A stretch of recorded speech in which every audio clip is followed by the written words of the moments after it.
Congratulations. It looks like you have a game development degree. Cool. Congratulations. I'm happy for you. But the next question is, where do you want to work for? Do you want to work for an indie game studio? Or do you want to work for a AAA studio? Today's podcast is going to be talking about the differences between working in a AAA studio and a indie game studio. We'll be discussing the difference between the two because they are completely different from each other. I am RetroYuuki and this is Let's Talk Indie Yuki. Today, today's agenda is as follows. We'll be talking about the indie game studios versus AAA studios. What are they and how are they different? We're going to be taking a look at two articles. Should I work for an AAA studio or indie game video game studio? And the second article, AAA games versus indie games, how their impacts differs. Now I'll give you a preview of episode 4, are indie games currently taking over the industry. The show notes will be able to be downloaded in the description below. Let's get right into the article readings for today. For the first article, should I work for an AAA or indie game video game studio? So, not all studios are created equal. Some of them are big, some of them are small. But indie game studios and AAA studios are different because of four distinct areas: budget, size, the uh, the budget, the size, and a few other categories. So, what is a AAA studio? A AAA studio is a studio of game development where it's mid-sized to large number of employees and developers, of course, where they have the high budget, multi-million dollar budget to produce games, and that includes Nintendo, Microsoft, and Sony.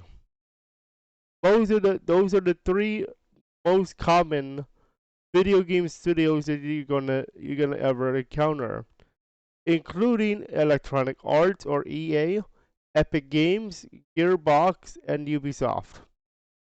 What is an indie game studio? An indie game studio is an or independent video game studio is going to be smaller, a lot smaller, but they have no financial backing from a major publisher like Nintendo. But due to this, they have they distribute their games through Steam. That's why a lot of indie games are on the Steam market. Studios that are included in the indie games are Thunder Lotus Games, Supergiant Games, as well as Astro Clock Tower Studios. Okay, so now we're going to take a look at the differences. The team size. One of the key differences of working at a AAA video game studio versus an indie studio is the size of the team. AAA studios are usually much larger than indie game developers, with hundreds and even thousands of employees. So one of the big memes right now in the video game market is is is Activision, especially with Call of Duty. Now there's a meme going around, and I would like to shout out my fellow content creator Blame Truth the Codfather. He covers Call of Duty, the Call of Duty games, and he recently has a famous saying: 3 years, 3,000 devs, because from what he suggested that it takes 3 years for Call of Duty Modern Warfare 2, the new one, to be released, and there's 3,000 developers. Actually, I'm trying to find the number of developers. I don't think it's really 3,000. That's more of an exaggeration. But Activision size is large, and that is why it's called a AAA studio. That is why we're using that analogy here. The 3 years, 3,000 developers. Okay. Now it can go. Now what this article reads is that on one hand, the quote here is bigger teams typical in a AAA studio can lead to a more hierarchy and bureaucracy, which can be both good and bad at the same time. If we take a look at what indie game studio, I mean video and AAA studios do, as you can tell, there's a lot of roles and there's a lot of things that you can do in AAA. The problem is that when it comes to like a hierarchy, there's a chance that certain project portions of the game have to be done in a timely manner, and they're strict about it too. We've seen that with Call of Duty recently. Normally, you would see one game a year, and not just one game a year, but it usually comes out at a very particular time. Usually, Call of Duty comes out during the holiday season, so you only have a year to make a game, and you only have until November to make a game for Call of Duty. So, so that's how, and it will lead into to a lack of creativity as well. With indie game studios, however, it's a much smaller team. You have a much smaller team, more manageable, and the environment, it allows you to have viewer creative input from the whole team. You're working with much less than 15 people most of the time. As we continue in this article, let's talk about the budget thing. The budget of a AAA studio and an indie game studio is very different. As you can see here, AAA studios have multi-million dollars, so right away, AAA studios can afford a lot of the technology, including cutting-edge technology, the VR, all this new stuff that's been going out. But indie game studios have to rely on crowdfunding, like Kickstarter, Patreon, or Indiegogo. Never heard of it, but it sounds like Patreon. So the game developers in the indie space have to rely on the crowdfunding or the fans. We will be going back into the Kickstarter debate because there is going to be an episode 5.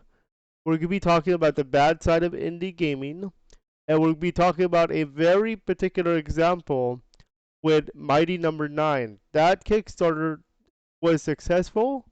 However, what happened was, in a little bit of a spoiler thing, the way the game was developed was not good. And unfortunately, it led to a bad launch and a bad rep, unfortunately, for Mighty Number 9. So like I said, Patreon. This type of financing allows subscribers to feel that they are part of the game process. These backers may receive exclusive content, such as artwork, game demos, and from the smaller game studio as part of their subscription. Actually, I'm part of a Patreon for something called Celico. So, Celico is a game that is coming up, and Celico, I don't know how to really pronounce it, but I am a Patreon member.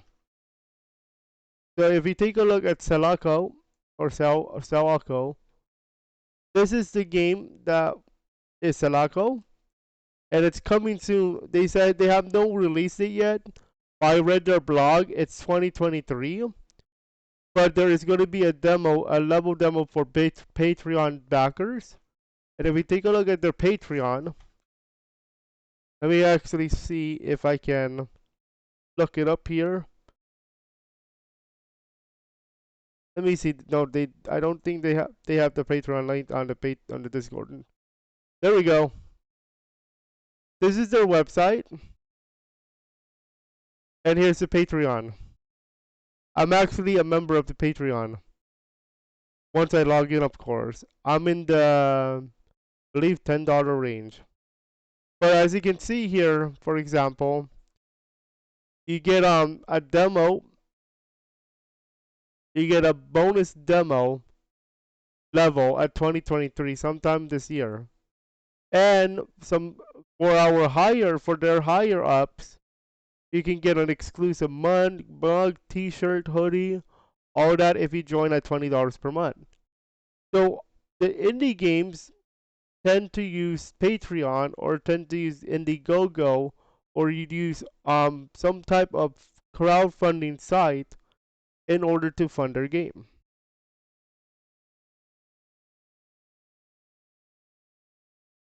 But when it comes to AAA studios, they have a lot of money to spend. Okay? But here's where it gets a little bit more interesting. It's what happens when something goes wrong. When it comes to AAA studios though, you're okay to have a little bit of error. There's more leeway of error because let's say let's say that the game did not do as well. But remember, it's a multi-million dollar studio. It's going to happen at some point. A game can be a flop and you're still gonna make money out of it, even though. And they have you have more resources and more features than most video indie game studios. But when it comes to an indie game studio, when it comes to the budget, the smaller budgets can help result in more innovative gameplay and more creativity to compensate for lack resources. But here's the catch though. Like I said earlier, in a AAA studio, you have more money to spend. You have more money to play with than you think than an indie game studio down. Because there is a lot less room for error because you're relying on the Kickstarter, you're relying on the Patreon, you're relying on the Indiegogo. And one misstep can be the difference between success and failure in an indie game studio. So you have a lot less wiggle room when it comes to error on an indie game studio than you do at a AAA. Now let's talk about the roles and responsibilities. This is where it comes to like the game development, the level design, the sound management, the audio, everything a game does have. What is the difference between these two? The AAA studios have a lot of people to use. I'm going to use a Call of Duty example. The 3 years, 3,000 devs, according to Blame Truth the Codfather. He you would divvy up the 3,000 devs into different sections. For example, you have the audio team, you have the development team, you have the marketing team, you have the level design team, you have the footstep team, whatever. Anything that works into a game, sound design, game mechanics, have their own roles. People have their own roles. And it's going to be specialized for that role.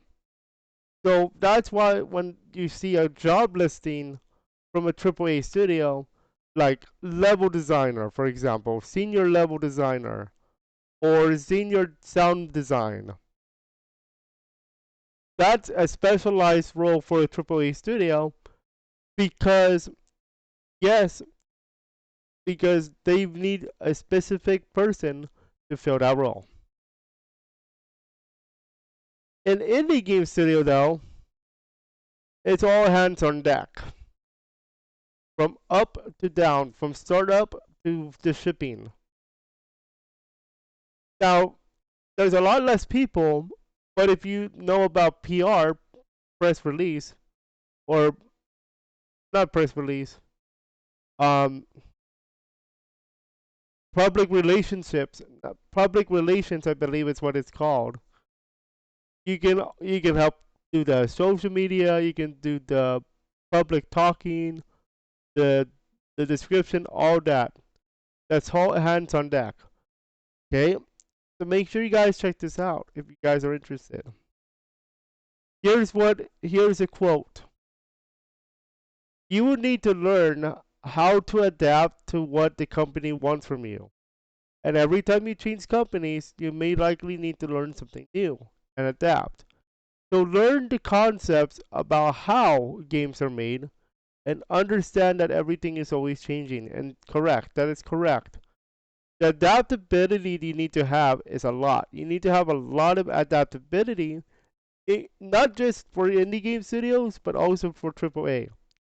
Because you never know what is going to happen in the workplace. Next part, game design documentation. So game design documentation has to deal with documentation of the what's written, like the manuals, the testing, the all that good stuff. Can you document your game in a way that is that is easy to understand and what to look forward to when it comes to the game? And you have to design the game first on paper because once you put it into like a program like Unity or Unreal Engine, then you're in trouble if you don't have the plan on paper already, because the paper version is like a rough draft. Okay? And some of them are very extensive when it comes to documentation. Okay?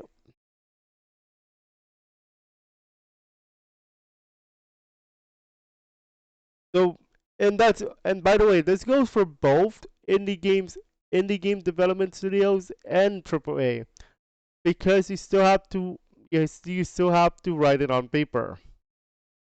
The game design and everything. The quote here is, once you have more experience, you can better decide how much paper design versus implementation, rapid prototyping, paper design, or other methodologies works best for you. So the big question is, which is right for you? AAA or indie game? Which one is better? There is no easy answer. As it really depends on what sort of experience you're looking for in your career.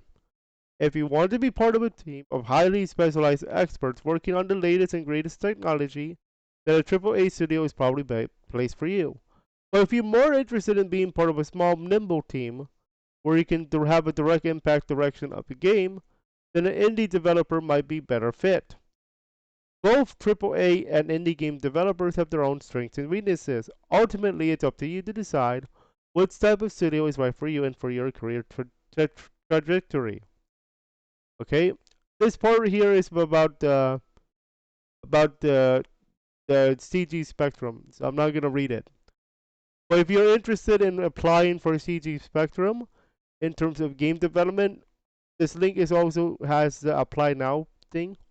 So if you guys are interested, I'll link that for you guys in the description. Now let's go into our second article. Our second article is by Head Stuff, and it reads AAA games versus indie games, how their impact differs. So this is the second article reading for this podcast, for this episode. So let's take a look at this article. So the big point is this. The gaming industry increased 20% in value during the pandemic and is now worth over $180 billion. That's more than North American sports and movies combined. That's right. Sports and movies do not compare to the video game development industry at 180 billion. The, During the pandemic, gamers flocked to Call of Duty Warzone and The Witcher 3. Okay. However, not all games are created equal. Just like in the film and music industry, some game developers choose to stay independent, also known as indie games, while others benefit from the massive investments that come from being publicly traded on the stock exchange. The games which receive big money monetarily backing are called AAA, and those who are more modest budgets are considered indie. But what kind of impact do the different game developers have on players and society at large? We're about to find out. Okay, I'm not going to go into the history of in gaming. That is up to you to read. We're just going to go over AAA versus indie. So let's talk about that. AAA games. The core feature of a AAA game is very simple: money. AAA developers have access to a massive amount of cash for research, development, testing, and marketing. This means that developers like Rockstar Games can employ hundreds of people to write, develop, test, and market their games. In theory, this should produce games with rich stories or immersive gameplay. AAA games are also culturally important. Developers sell millions of copies every year, and their games touch the lives of people across the globe. Just like movies and books, popular games help us navigate life and can help show new perspectives. Perhaps the most recent example of AAA games of the culture importance is Naughty Dog's Last of Us 2. And speaking of The Last of Us 2, the game, the Last of Us game series is having a TV show on HBO. I believe it's HBO. So you can tell The Last of Us, the game, has prompted this following, and this following has prompted a TV series. And I believe there's gonna be a season 2, from what I heard. But it's gonna be a while before they make season 2 happen.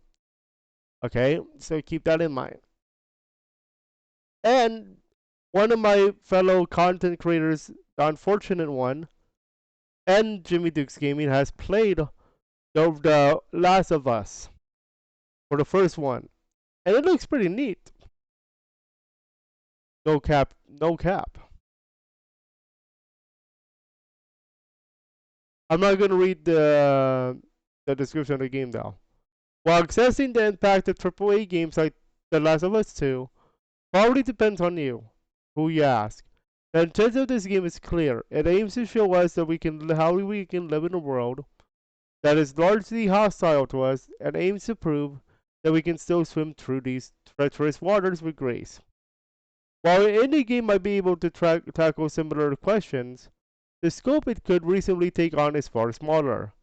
AAA narrative games like The Last of Us 2 open up entire cities for exploration, and simple mechanics like strumming up a guitar or likely require hundreds of thousands of dollars to become reality. Why is that the case? Because a guitar in outside of video games is an instrument, and you need the sounds, you need the chords, you need to learn how to play the guitar. But in video game terms, in like video game development, not only you need to learn how a guitar works, but you have to learn how the sound system works for a game development. You need to do the audio. You need to make sure you test the audio. Does the guitar sound like a real guitar? And it makes it even more detailed when it comes to different types of guitars. Like for example, if you have a normal guitar, then you can do normal sounds. But if you have a rock guitar or like one of those bass guitars, then you really have to listen very carefully of how the real guitar works before you can implement that into video game. So the sound is very, very, very important when it comes to video games.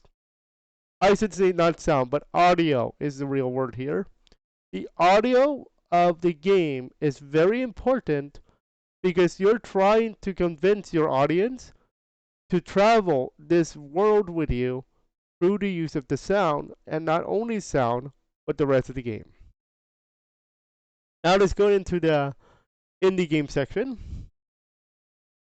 Indie games lie at the other end of the budget spectrum. Most indie developers only employ a handful to do it.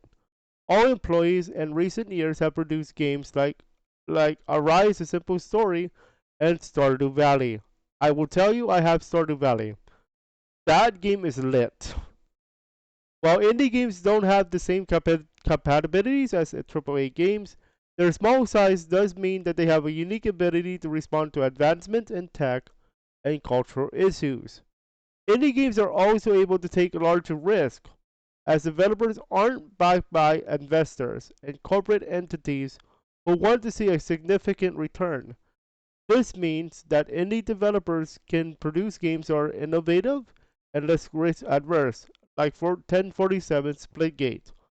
So, with this being said, AAA studios don't usually rely on like donations. They don't, because they're already AAA. They're already multi-million-dollar investment corporations.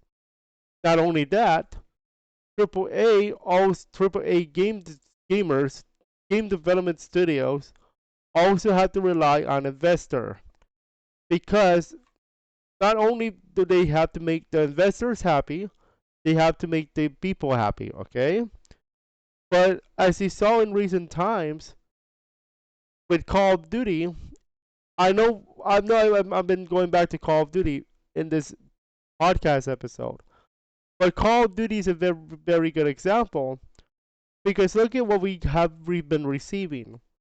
What we want is different from what they want. For example, Call of Duty is bringing out the game every year, every November, most likely. Okay? But is this because they want to or they have to? And most times with Call of Duty, it means they have to, not they want to. Because they need to please their investors. And when the investors find out that they are not following protocol, the investors are going to pull out. They're going to get mad. And that's why a lot of times when you see Call of Duty being updated and it's not what we want, it's because it's not because the developers are doing that. It's the investors trying to produce to help to control the game. They want the money in this case. They are not looking for the pleas of the people. They're looking for the pleas of the money in AAA. But when it comes to indie games, they're able to take larger risk because they do not need to be prioritized by the investors. They can do whatever they want and not to see a significant return. They don't expect money to come back in that case. Okay, let's take a look at this example of Splitgate. Splitgate is a game that was released a few years ago, and if you guys remember what it looks like Halo. It really does. Halo, the series from a AAA developer, Bungie.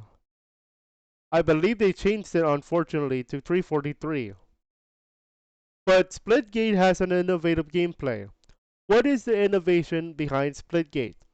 The innovation behind Splitgate, ladies and gentlemen, is the use of portals. So portals allow you to travel from one side of the map to another by using this portal gun, I think that's what they call it. And not only you can make portals, you can destroy portals. And not only that, not only the travel mechanism, but they also let you shoot through portals. So imagine getting a headshot with just through the portal. You can do that as long as they don't destroy the portal, that is. So the innovation behind Splitgate is they combine Halo with Portal. And that's different because you don't see Halo with portals. Okay, so this Splitgate is innovating on that. It's actually a very good game that not a lot of people unfortunately play because they tend to go to the real thing. They tend to go to the Halo. They tend to go to the Call of Duty. Tend to play the Portal. So this is actually a game that's actually really good. It's just underrated at this point. So as you can see here, in many ways, let's read what they said. In many ways, I know there's an ad. I do apologize. In many ways, Splitgate is like, yeah, we gotta reload. Yeah, here we go. In many ways, Splitgate is the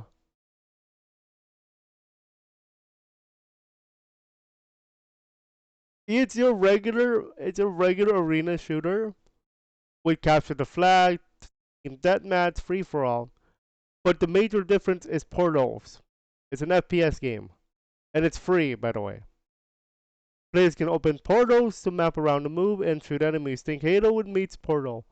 This variation would likely be shut down, sorry, if it was pitched in an Activision studio. But it has seen the light of day through the indie developer that has captured major player base in its first year. So as you can see here, look at what it said about Activision. Look at what it said about Activision now.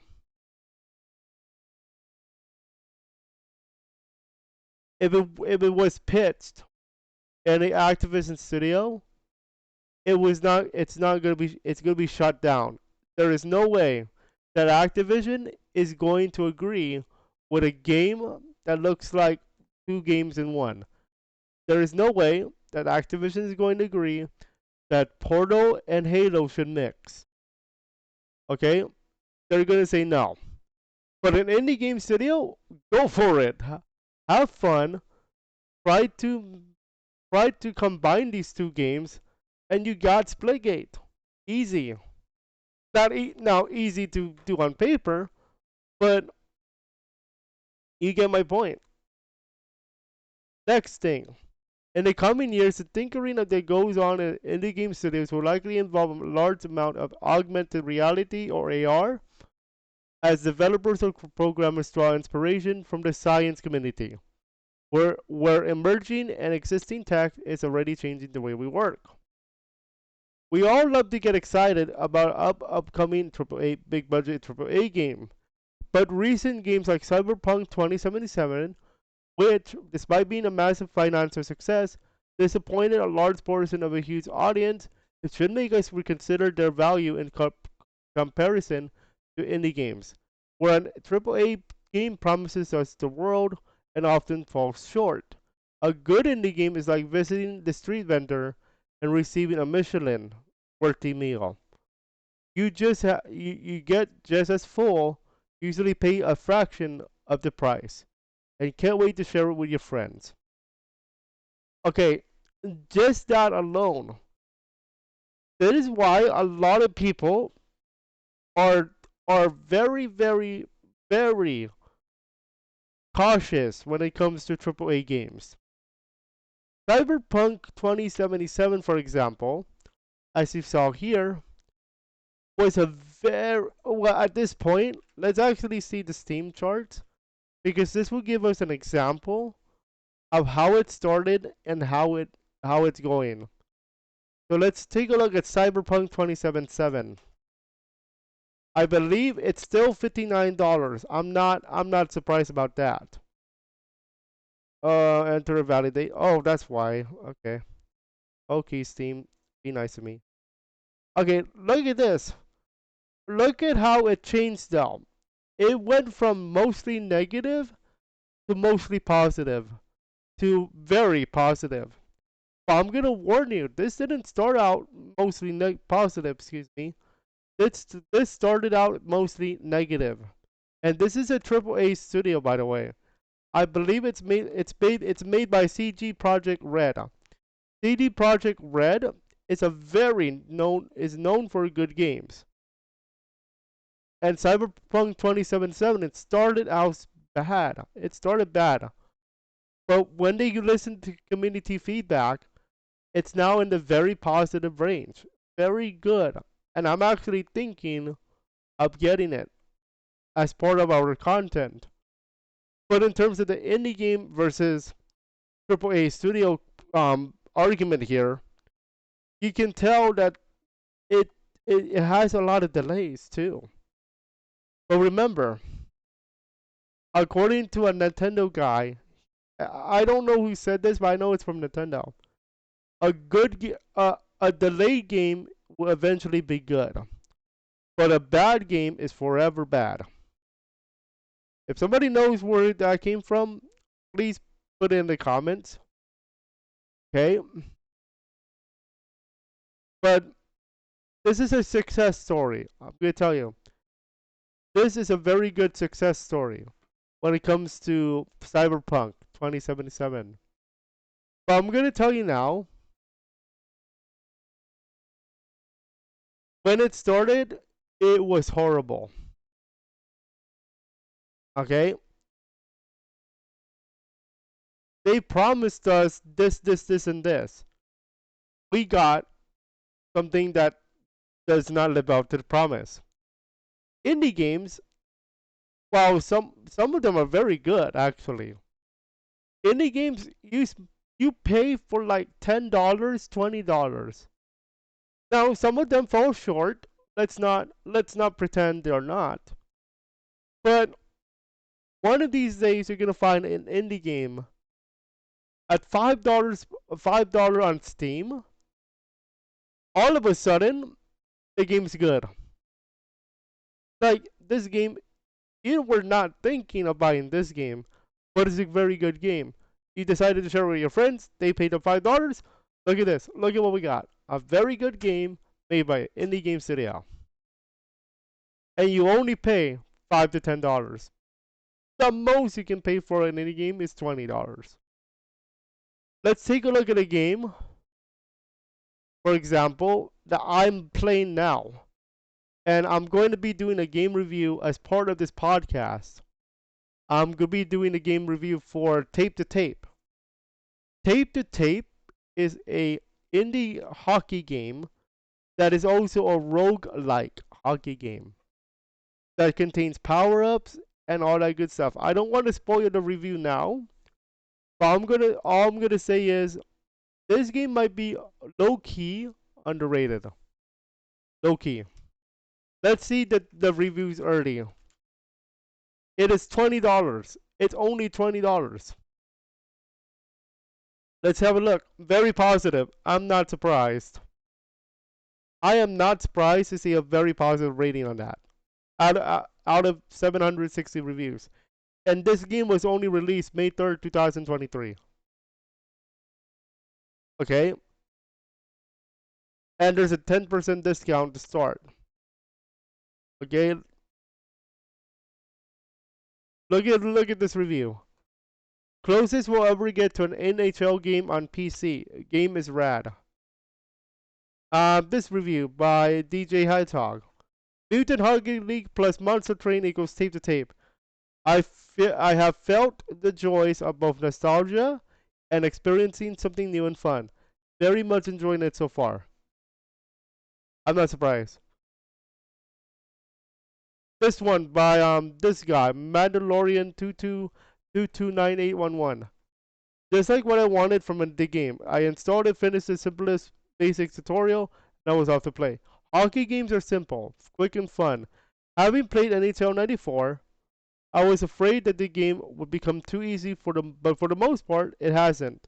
I think the main reason is for all the so-called cheats at your disposal, balancing the superior stats of your opponents.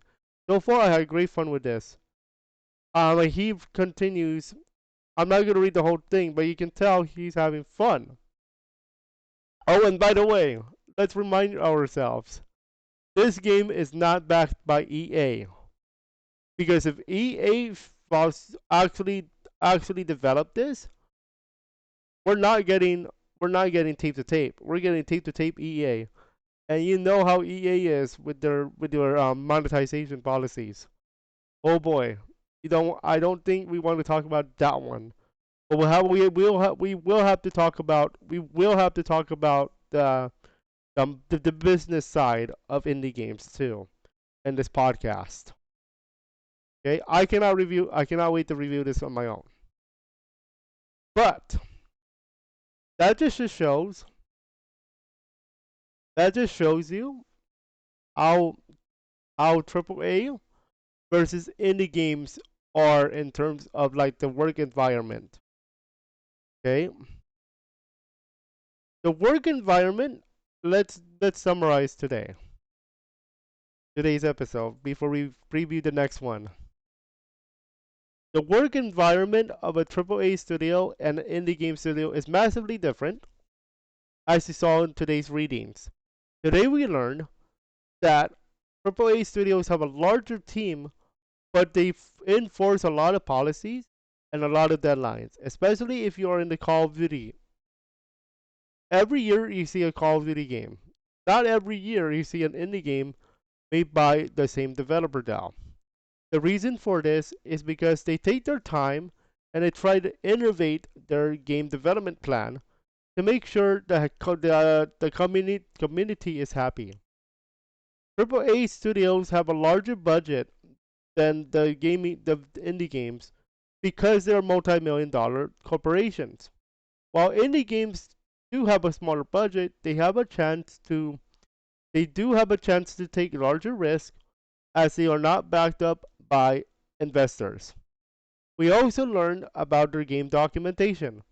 In indie game term, in both of them, you have to document your game in a way that makes it easy to understand, like manuals, guides, and all that, as well as the team behind the game. And we learned about a few examples of games that we can take and learn from. Cyberpunk 2077. We also learned about The Last of Us 2, Call of Duty, and others as well. So the moral of today's podcast episode is: where do you see yourself in the gaming industry? Do you see yourself working for Nintendo, or do you see yourself working for an indie game company? Okay, if you are making games with RPG Maker, you're automatically an indie game developer because it's free. If you're making games with Unity, you can still use the preload assets to help you out. Okay? That's how that goes. Now, let's preview our next episode. In our next episode, we are going to take a look at: is are indie games about to take over? What do I mean by this? Are indie games about to take over the gaming industry? We saw how Tape to Tape has a positive review, even if it's a negative. I mean, not negative. Even if it's an indie game studio, we got to see other indie games like Among Us take off. But the question is, are they about to take over the indie game, the gaming space? We will be taking a look at a video by Player 2 talking about how indie games killed the AAA industry. And we'll be examining what he says, and we're going to be explaining and commentating on the video. Then I'll present my thoughts and words about the topic. I hope you guys will join us for that next one. On the next one, we'll see you guys on the next episode of Let's Talk Indie Yuki. Make sure you guys hit that like, subscribe, and for your notifications. And we'll see you on the indie gaming side of life.